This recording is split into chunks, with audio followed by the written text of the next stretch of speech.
This is Optimal Living Daily, episode 230, The Magic of Compassion by Mary Jaksch of GoodLifeZen.com.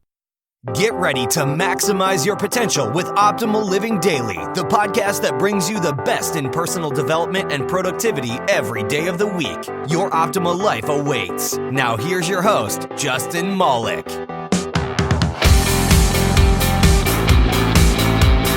What's going on, Life Optimizer? Welcome back to Optimal Living Daily, the podcast or blogcast or audio blog where I read the best content I can find to help you optimize your life with author permission. And I have a post from the Black Belt and Zen master Mary Jaksch of Good Life Zen. And speaking of Black Belt, I just saw my nephew get his Black Belt this weekend, so congrats to him. So my family and I got to see him break boards and spar and all that stuff. Oh, and this is a little late, but man, it's been a rough year or even just a few months for my family in a bunch of different areas. An extremely close member of the family had a blood clot in the lungs a few months ago, which was really, really scary. My family's house was broken into when no one was home. Stuff was stolen. That's a different kind of scary. My cat was killed by what we're guessing was a coyote. And my brother's cat, they had to put her to sleep. And this weekend, my brother's father-in-law was rushed to the hospital. And he talked about it in Monday's episode. I think it was Monday's episode. So I'm not going to mention it again, but it's just been really crazy. And, I'm grateful that things weren't worse, but it is really hard. We all have to deal with these things more and more, and sometimes it seems like the world is becoming a scarier place, but I know if you're listening to this show, you're one of the many that's compassionate and kind and looking to make this world a better place, and without you, there'd be no hope. Now, last time I mentioned something bad happening, this was last month, I think, when my cat died too young for her age.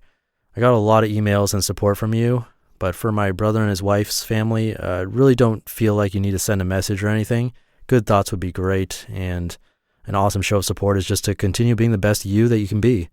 Hopefully our podcasts help you with that, and that's all we're trying to do with this. And I'm kind of rambling, but I think where I was going with this is about the fact that listeners of this show are some of the most compassionate people I've ever heard from, but we could all use a refresher or posts about compassion, so I wanted to read this one to you.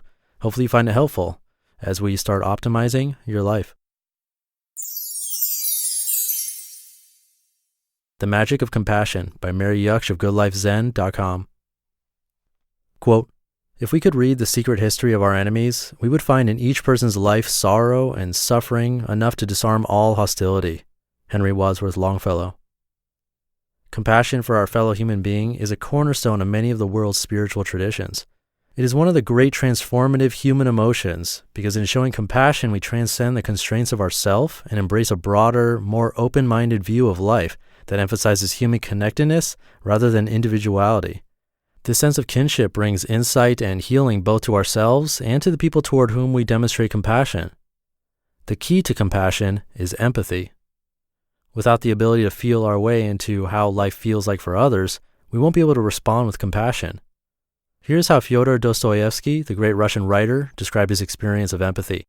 Quote, "Listening to people talking, I could enter into their lives, feel their tattered clothes on my back, walk with my feet in their shoes. Their desires, their needs, all passed into my soul, or my soul passed into theirs," unquote. It is a balm for the soul when someone reaches out to us and tries to tune in to what is going on for us. I remember a moment last year when I was very worried about financial matters. I tried to bottle up my anxiety and keep my ordinary life going. One day I was sitting at the hairdresser's feeling tight and stressed. A young stylist came up behind me and placed her hands gently on my shoulders. Then she asked, "How are things going for you?" I immediately began to cry. Afterwards, I felt a great relief. It was as if this simple gesture and question had allowed me to get in touch with what was going on for me.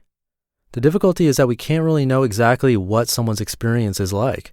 Experience is something unique to each individual and each moment.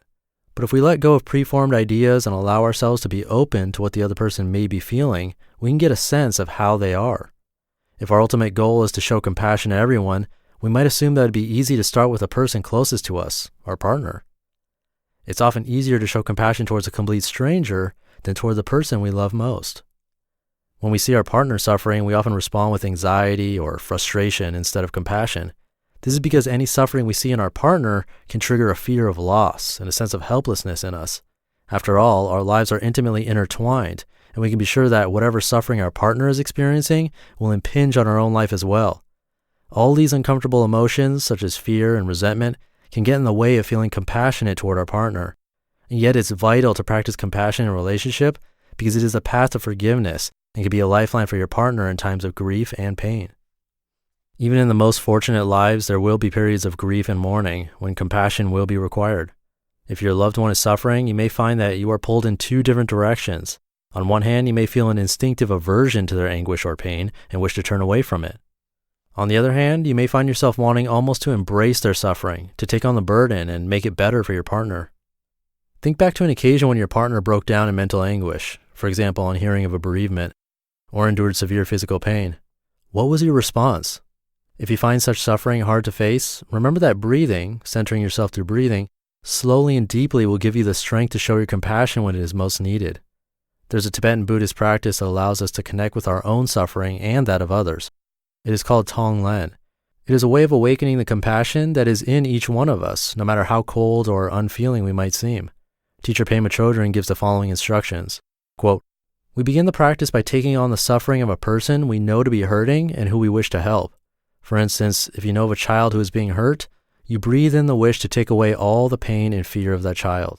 Then as you breathe out, you send the child happiness, joy, or whatever would relieve their pain." Unquote.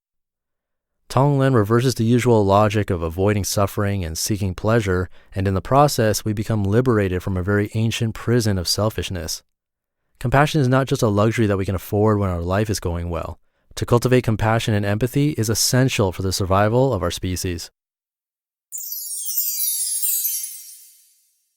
You just listened to the post titled The Magic of Compassion by Mary Jaksch of GoodLifeZen.com. I was lucky enough to see Pema Chodron speak when I was living in a tent and volunteering in the Rocky Mountains at a meditation center for a month. She's an amazing person, and I also got to practice Tonglen, which I really do believe works as a method to develop compassion. I'm sure you can Google around for it a little bit more if you're interested, or check out Pema Chodron's books. They're really good. Before we go, it'd be great if you can check out my brother's new podcast, Optimal Health Daily, which is pretty much the same as this show, except he reads to you, and the posts are all about health and fitness. Plus, he's answering your questions. If you want to send in a question, you can visit oldpodcast.com and click on the red bar along the side to submit one for free. And that's it for today. I'll see you in tomorrow's Friday episode, where your optimal life awaits. Hey, this is Dan from the Optimal Finance Daily podcast, which is a lot like this show, except more focused on personal finance. Justin handpicks the best posts he can find from blogs and authors like Ramit Sethi, Mr. Money Mustache, and more, and I read them to you 5 days a week. So if you enjoy this podcast, come on over and subscribe to Optimal Finance Daily too. And together, we'll optimize your financial life. You've been listening to Optimal Living Daily. Be sure to hit the subscribe button to stay up to date on each new episode, and head to oldpodcast.com, that's OLDpodcast.com, for a free gift as well as more actionable tips and resources to help you maximize your potential. Thanks for joining us, and remember, your optimal life awaits.